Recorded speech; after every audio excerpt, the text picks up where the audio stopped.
Olá pessoal, estamos iniciando mais um programa e hoje eu vou conversar com a Tainã, que é gerente de planejamento da Saticom, e o nosso tema de hoje é agendamento. Tudo bem, Tainã? Tudo bom. Tainã, para a gente começar essa conversa, nos conta um pouquinho da sua trajetória, como que você começou no mercado de rastreamento, né? E como é que você chegou aí nesse patamar de ser gerente de planejamento e cuidar dessa parte da empresa? Minha trajetória se iniciou em 2012. Desde então, sou gerente, trabalho aqui na Saticom, a experiência só mesmo na Saticom. 12 anos de empresa. Iniciei como assistente administrativo, trabalhando sempre em uma área só, que era a área do agendamento, especificamente na área de agendamento de instalação.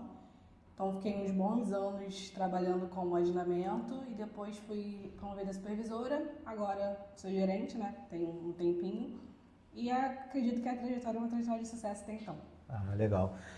Tainã, como é que é organizada essa estrutura, né? Como é que funciona o setor de agendamento? Nosso setor é organizado em 3 áreas específicas: a área de agendamento de manutenção, instalação e retirada.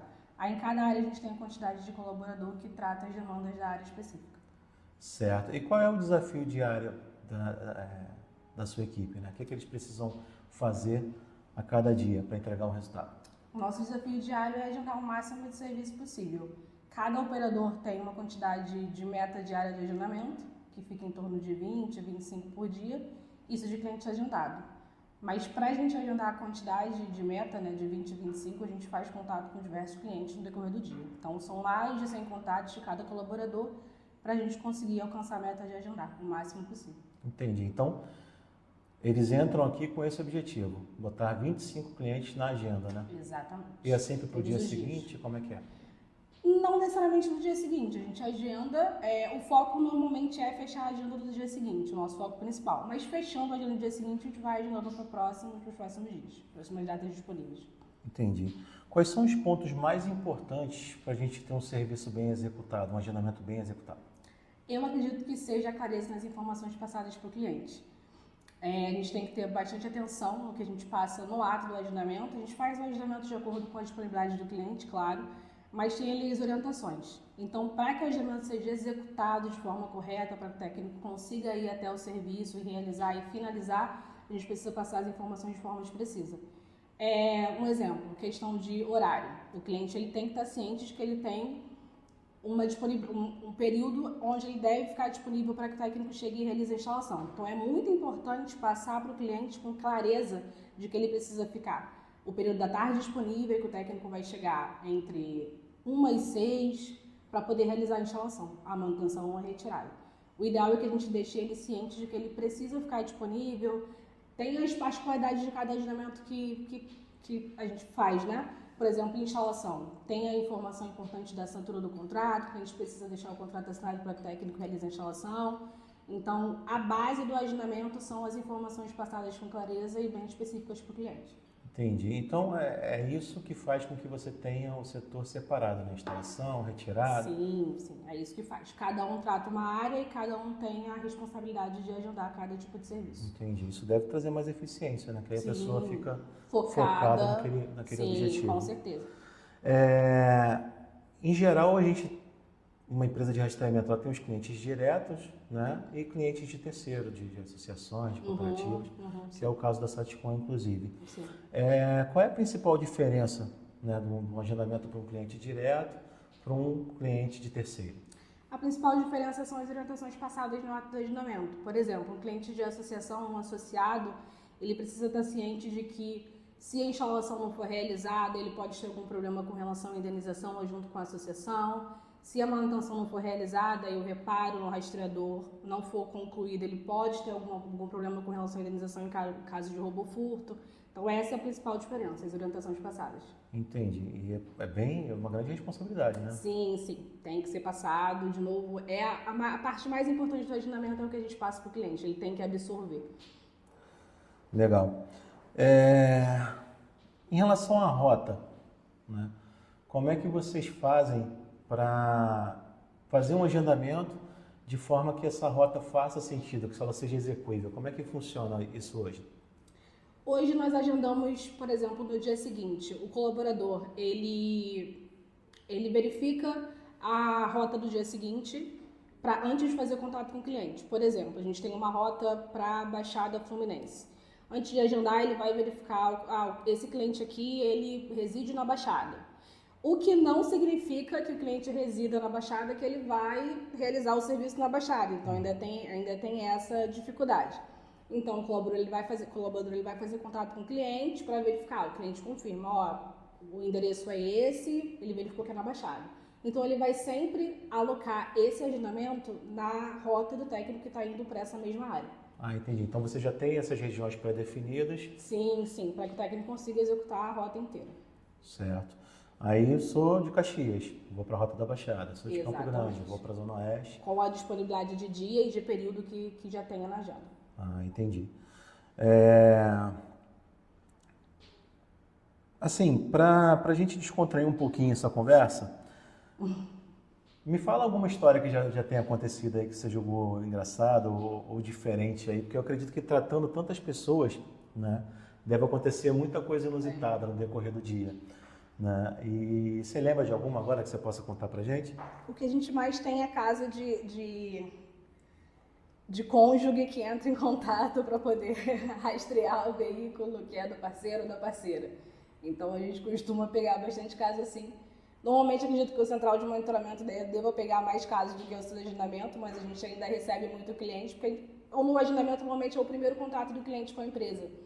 Então, a maioria dos clientes, antes de entrar em contato com qualquer setor, já fala primeiro com o agendamento, que é o primeiro contato que ele teve de cara. Às vezes ele grava o nome do colaborador que tratou ele.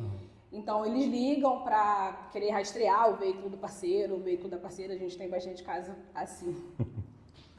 Entendi. Então, ele já sabe que tem um rastreador, né, e tenta fazer o contato com a gente para ver se consegue essa informação. Para ver se consegue a informação da localização. O que a gente não passa. No atendimento ao público, é muito, ainda mais nos dias de hoje, que as pessoas estão bem agressivas, né? Sim. Com o advento das redes sociais, ficaram mais agressivas ainda, porque escondido atrás de uma tela. Sim. Quando não é cara a cara, realmente a questão é mais complicada. As pessoas ficam bem fora de noção, né? Sim. Vocês têm muito contato com pessoas que se exaltam, querem que vocês executem coisas que estão fora do que foi tratado, que agem com ignorância, né? Onde que isso acontece mais, em que tipo de serviço, se é na instalação, se é na retirada, e como é que vocês lidam com isso no dia a dia? Temos bastante. Normalmente acontece mais na retirada, porque é mais um contato mais complicado, porque o cliente ele sabe que ele tem que realizar a devolução do rastreador, e às vezes ele não quer devolver o rastreador. Então o pessoal da retirada eles sofrem mais esse tipo de contato. Normalmente, quando o cliente está nervoso, agitado, a gente tenta filtrar o que ele quer passar, entender o que ele quer passar, tratar e resolver a questão de forma ágil e eficiente, para que um cliente que já chegou para a gente, já insatisfeito, termine o atendimento com o problema solucionado e mais calmo, mais tranquilo.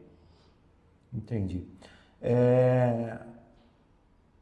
O cliente que está devendo a Satcom, ele pode fazer retirada? Pode, ele deve fazer retirada. Deve, né? Deve. E se ele não retirar? Conta pra gente o que acontece. E se ele não retirar, ele vai ser cobrado. Certo. Então é importante dizer isso porque sim, o cliente ele acha que não devolver o equipamento só piora o seu problema. Então, com certeza. Mesmo com dívida, ele precisa devolver. Precisa devolver e ele pode agendar com a gente a retirada para evitar que a dívida aumente mais ainda. Né? O nosso intuito realmente é de fato a devolução do rastreador. Então ele precisa pagar também, óbvio, mas ele precisa devolver. Para a gente finalizar essa conversa, Tainá, teria como você me citar as 3 ações fundamentais, né, para que o agendamento ocorra com excelência? Quais são os 3 pontos primordiais? Eu sei que tem vários, né, mas se você fosse escolher 3, quais são os 3 pontos mais importantes para que o decorrer do teu funcionário, né, do teu colaborador, o decorrer do dia do teu colaborador funcione dentro da normalidade, ele consiga entregar um agendamento com excelência? Eu acho que a gente precisa ter eficiência no agendamento, a gente precisa ter eficiência e rapidez. Eu acho que o agendamento também é muito rapidez. A gente tem que entender o timing. Por exemplo, um agendamento de uma manutenção, onde já foi constatado pelo nosso setor de monitoramento que o rastreador instalado no veículo do cliente ele tem algum problema e a gente precisa trocar. Então, esse é um agendamento prioritário, ele precisa ser feito com urgência, precisa ser feito com rapidez, então o colaborador ele precisa estar ciente que ele precisa ser rápido e eficiente. E no contato com o cliente também tem muito feeling, né? A gente não pode tratar o cliente assim de forma robótica. Eu acho que cada cliente, cada agendamento, cada ligação é de um jeito, então o colaborador também precisa saber como tratar cada cliente. Eu acho que é isso que faz ele agendar, na verdade. Isso que faz ele ter sucesso no agendamento. A clareza, né? A clareza, a tratativa com clientes, exatamente. É bem complicado porque muitas vezes o cliente, por estar com raiva, tendo razão ou não, né? Sim. A raiva acaba tirando essa noção, né? Sim, a gente tem vários casos também de cliente que depois que entra em contato com a gente nervoso e estressado e às vezes ele percebe que ele se exaltou e depois ele retorna o contato e ele se desculpa e ele compreende que realmente ele se passou. Então a gente tem também diversos casos no agendamento assim. A gente trata um cliente, o cliente às vezes no momento dele de estresse. A gente sabe também que às vezes é complicado, dependendo do tipo de serviço, é difícil. Ele entra em contato com a gente depois e fala, não, desculpa. Já teve comigo vários casos, diversos casos de clientes que depois se retratou em ligação. Perfeito. Dentro da tua atuação na empresa, além do agendamento, tem mais alguma coisa que você coordene? Tem um outro setor que é o setor de suporte ao serviço, que é onde a gente faz a parte de separação e entrega de equipamento para o setor técnico, material para o técnico. Legal, então já deixo para você o convite em aberto Vamos a gente fazer mais um videozinho falando dessa parte, né, de configuração de equipamento, separação de material, que eu acho que é um outro universo, né? É um outro universo, sim, com certeza. Perfeito, Tainá, eu agradeço a sua participação. Obrigada, a gente está encerrando esse bate-papo e o convite fica aberto aí para vocês continuarem acompanhando o nosso canal e entender mais como é que é o dia a dia de uma empresa de rastreamento. Obrigado, Tainá. Nada.